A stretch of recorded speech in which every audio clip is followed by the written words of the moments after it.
Hello everyone and welcome back. I have a really cool vintage junk journal to show you today. Sorry, Lacey's gonna help again.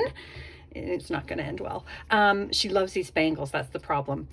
So this one is a squirrel themed junk journal. That's not all squirrels, but there is a lot of squirrel antique and vintage ephemera in here. Of course, everything that I make is using authentic antique and vintage books, and everything inside is antique and vintage ephemera. Nothing commercial, no digitals, no printed copies, nothing store-bought. It's all real. So here we go. This cover, this is an original, oh my goodness, stop it. An original 1903 edition of A Tale of Squirrel Nutkin by Beatrix Potter. And this is a piece of some birch bark that I peeled off of a dead birch tree up north. And the bangle here is made out of vintage beads, and I got some real acorns on there because squirrels love their acorns. And on this little tie, I put two little acorns here as well. They're actually quite heavy, substantial. So inside this beautiful little cover is, let me open it up here, the original first pages of this book here, A Tale of Squirrel Nutkin. And I received this, it was in really bad condition.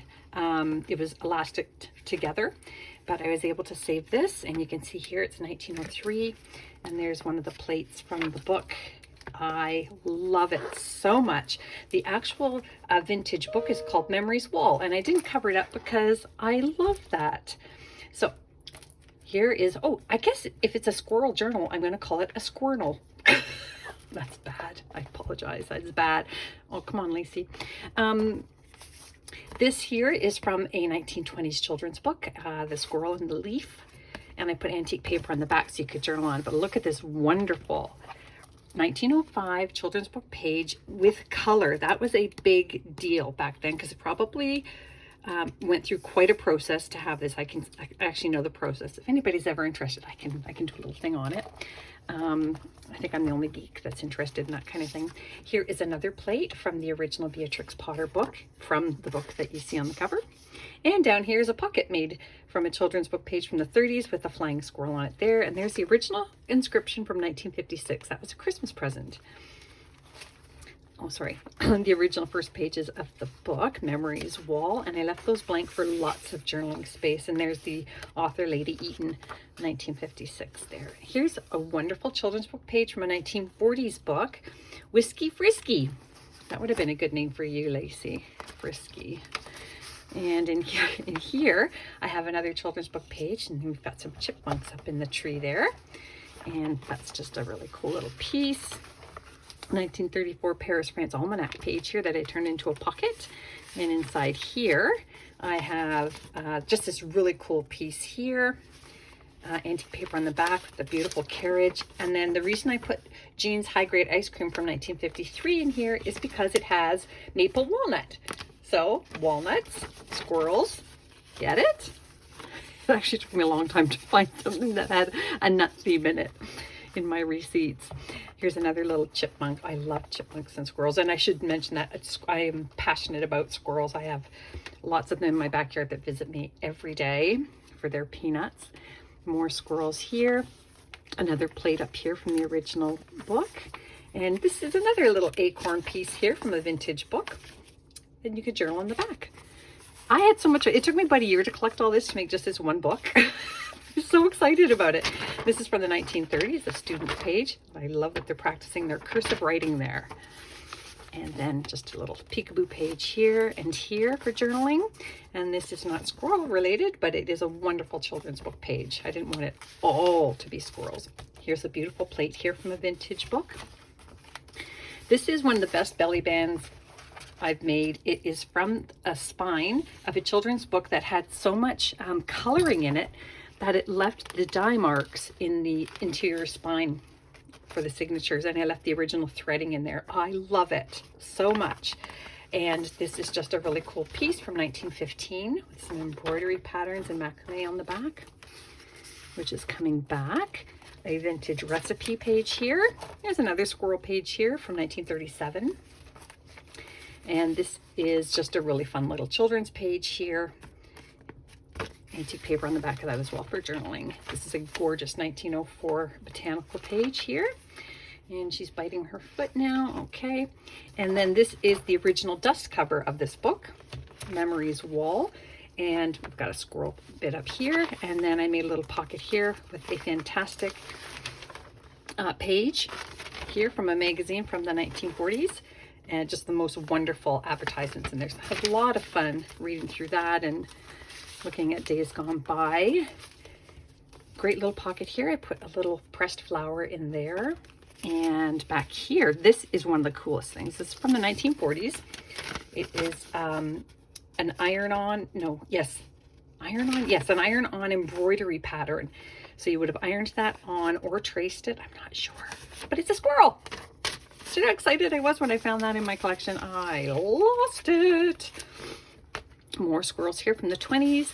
This one here, I believe, is from the 30s, 1930s children's book. And I put paper on the front and back for journaling. Another pocket here from that French Paris Almanac page. Just some antique Monopoly money. Thought that was fun to have. I always add some game pieces of some kind. Just really beautiful vintage embroidery, or sorry, crochet here. I think it's crochet.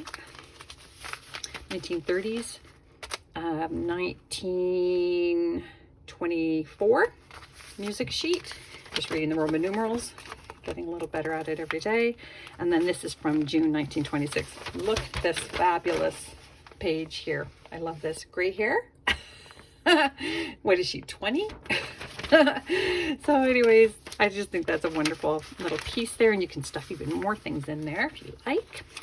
And here is a postcard. I chose this one because it was all trees, and that's where squirrel pals live. But look at this wonderful page from the very early 1900s. I took it out very carefully, and I didn't attach it in case somebody wanted to use this for a different purpose, even for framing. It's absolutely adorable. Little squirrels here and forest animals. And an embroidery piece here, which is kind of fun. And over here is that 1950s graduation page. Look at the hair. Look at that hair. Fantastic beehive city over here. Really great little piece. I turned it into a tag. It was on under glass, that one. This is from the 1800s. A little poem about the squirrel, and some child along the way colored that in, although it could be colored by, no, it's colored in by a child. And antique paper on the back. This is a 1920s music sheet here. More embroidery vintage. And this is another one of these wonderful 1800s pages. We've got the acorns there. And of course we have to have some trees and leaf things. This is bird study pages from 1930s. Vintage children's workbook pages, 1930s children's book, 1920s, 1950s receipt in here from my collection. And here's another wonderful 1800s squirrel page here. Look at the tall ears on that one. And I just left that so you could have some hidden journaling spots in there as well. A little pocket here. And sorry, Lacey, she's getting sleepy. Look at this postcard. This person wrote all the way around, which you don't see that very often, and she even named the little characters on the front. And this one is going to New York from Italy, Milano, 1923. Isn't that cool? I love it. And here is a great squirrel page here as well from the 30s. And then this is from my vintage Birds, Eggs, and Their Nests book. It's a fantastic piece there. Their botanical vintage page here. This is from 1930s, all about how we made books. So one of my passions, of course, learning about that. 1950 stamp collectors, 1930s children's book page. Another wonderful plate here. These herons in the forest. I think it's just stunning. Look at this great squirrel page. How cute is that? Oh my gosh, I love it so much. Autumn excursions. And then up here, that is very old. Up here is just another children's book page. Hal Finds a Friend. And I put some antique paper on the back. Kids and squirrels. Can't do any better than that, right? And then this is an animal book, or a history book page on nature. So The last pages of this book are, of course, the original last pages of the book, and then I added some more birch bark on the back. So I hope you love this as much as I loved making it and collecting for it. It's going on Etsy now, hyperstamper.etsy.com. I hope you'll come back, and don't forget to subscribe. Say bye, Lacey.